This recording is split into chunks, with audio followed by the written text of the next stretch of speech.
Hey guys, what's up? It's Roth and Jim here, and we were unpacking the Blu-ray set for The Walking Dead today. Came across this. Remember this from last season?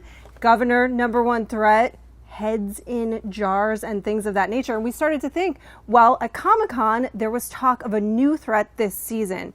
And basically what was said about it was, this is an unseen force that you can't stab, you can't reason with. You can't kill, really, in that way. Yeah, you can't kill it. This is something that's almost worse than the humans and the zombies, though they'll still be present too. So this is what we think it is. Well, this is what I think it is.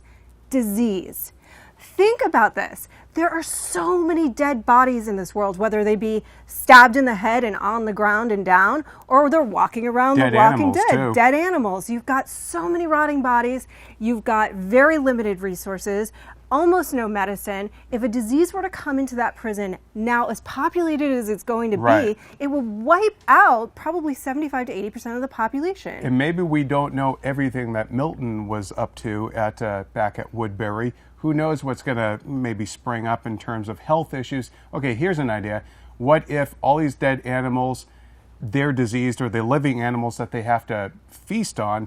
There goes your food supply. Now you're going to have to go further out to try and find, basically canned foods and stuff like that are going to last, because it's been about, 18 months now? And yeah, it has. And they are sort of surviving on canned foods and storeware and things like that. But the idea is that if a black plague, something similar to a black plague, were to come through, that it would wipe people out. They would have no recourse, no way to fight it. Yeah. And the reason that I really think that will happen, of course, there's already a disease, right? The show is based on a disease, The Walking Dead.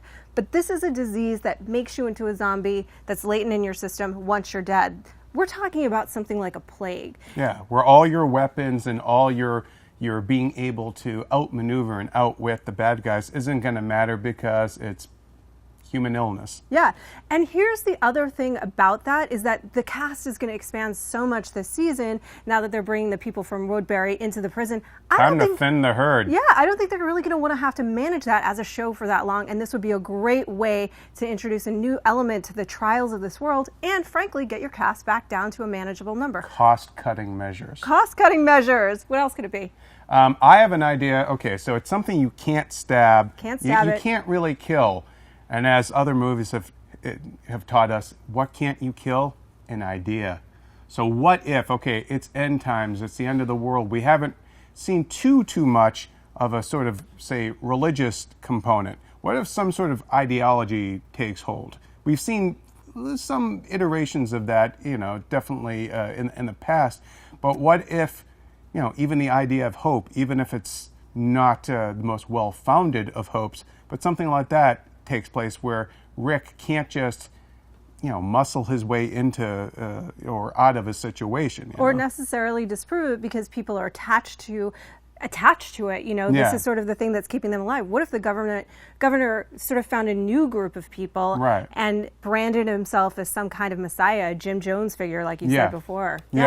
Yeah, basically Jonestown comes to The Walking Dead. But I guess we'll find out when The Walking Dead starts airing. When does it air? October 13th. Listen, that's what we think, you guys, but we really want to know what you think. Leave it in your comment section below. Do you agree with us? Do you disagree? Do you have your own idea about what it could be? Do you miss the heads?